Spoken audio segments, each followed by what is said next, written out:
Alright guys, welcome back to the channel. Hope you're all doing well and hope your tanks are thriving. This week we're just going to take a look at the tank. Obviously on the last video you've seen that I've done a water change.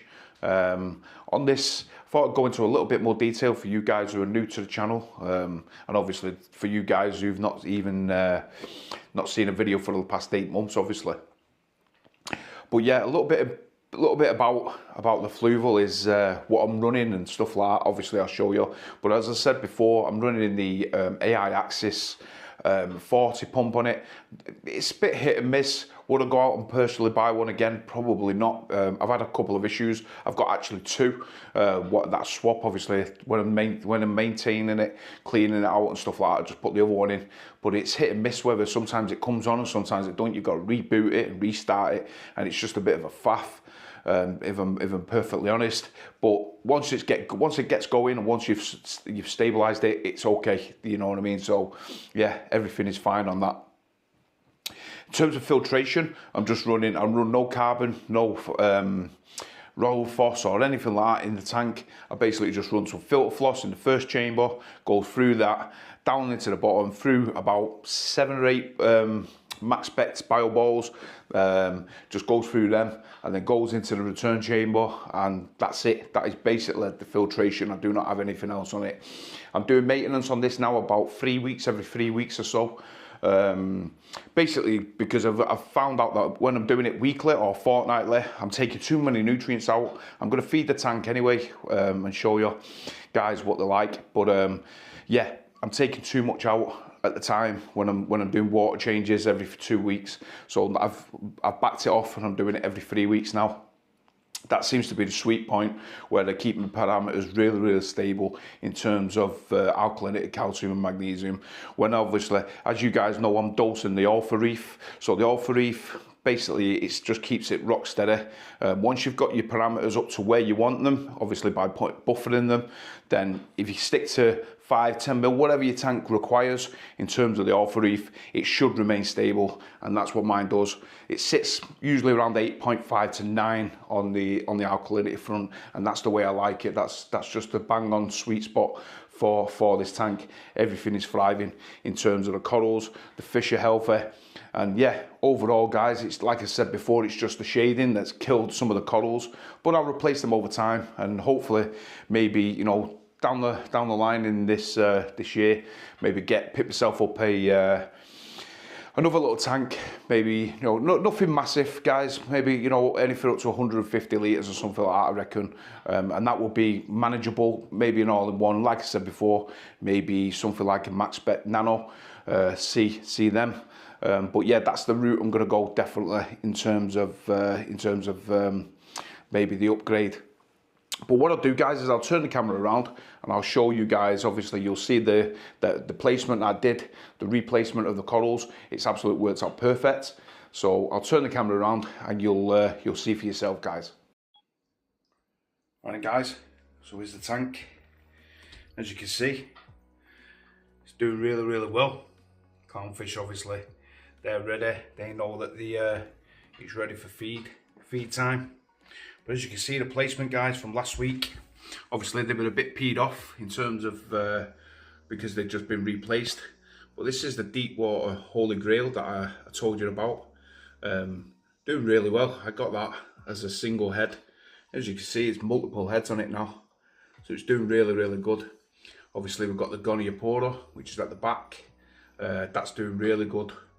In terms of placement, I thought it might sting a bit, especially with his leather, but no, everything seems to be fine. The Raja, got to put a piece at the back there. That's doing really good. There's the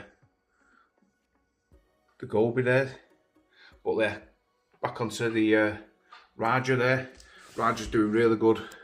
Seems to have settled in at that place there, so we're happy with that.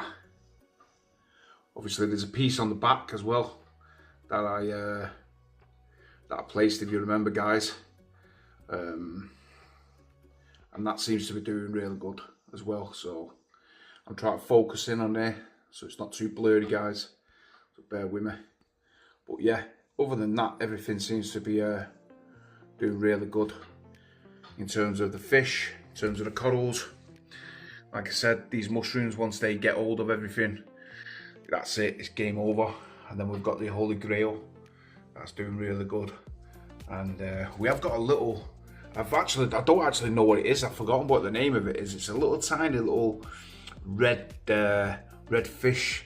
I can't remember the name of it, but he comes out every so often. He usually nestles himself there, but he's so tiny. And yeah, it's a bit shy. This dude, he used to be a bit shy, but now he's coming into his own, he's coming out more. To be honest, the clownfish used to bully him, but he's actually stuck up for himself now. And yeah, he's dealing with him. So that's a good thing, and he's thriving. I've had him, God, well over 6 months now. So yeah, he's doing pretty good. We've still got a bit of aptasia problem, guys. The odd 1 or 2. And like I said, I've been using the Aptasia X to deal with it. But I mean, they come back. Once you've got aptasia in your tank, 9 times out of 10, guys, they're going to come back.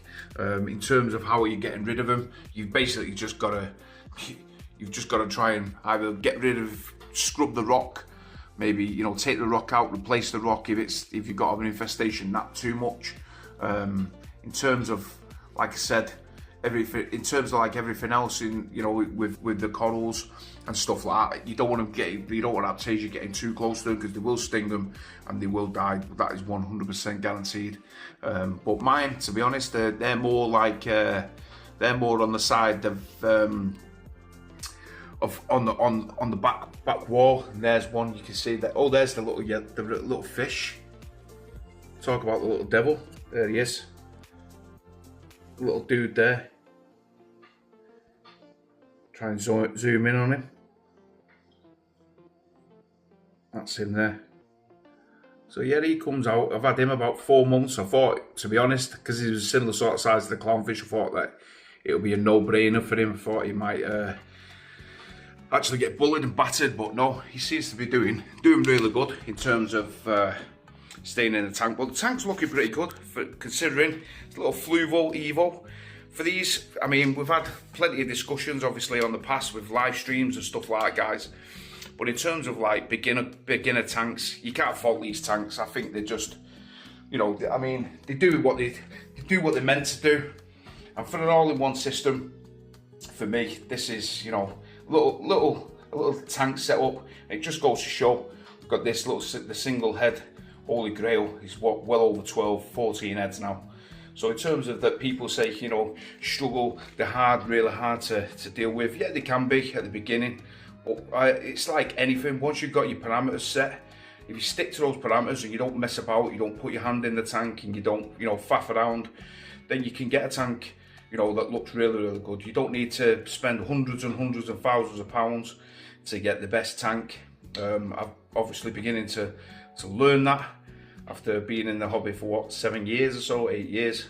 And yeah, it's just keep your hand out of the tank, get your parameters to the way you want them, and don't chase numbers. That's the main thing. Just don't chase numbers, guys. Once you start chasing numbers, then you're in trouble, because you just always forever try to figure out and try to get hold of that number. You want that number all the time, but it just doesn't work, guys. You know what I mean? Once you start to chase the numbers, you're chasing, and then something goes wrong, and then before you know it, you don't know what you've done. You've changed too many things in your tank, or you changed too many parameters, and before you know it, you're like, right, which one was it that sent the tank under? And by that time, your corals are dying, your fish are upset, your fish are dying, and yeah, it's just a disaster from there. But yeah, just stick to it, keep it basic, guys, and you're good to go. But what we're doing is, this guy is just this is just a brine shrimp that we feed the fish.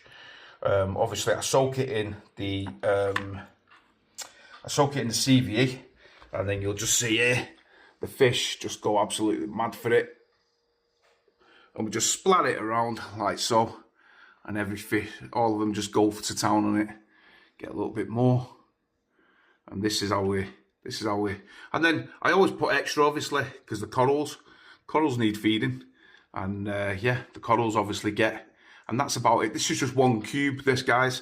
So the one cube will probably last 2 days in here.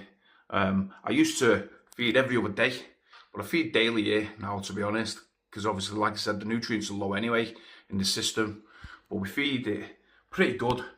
And yeah, that's what keeps the fish happy, I suppose.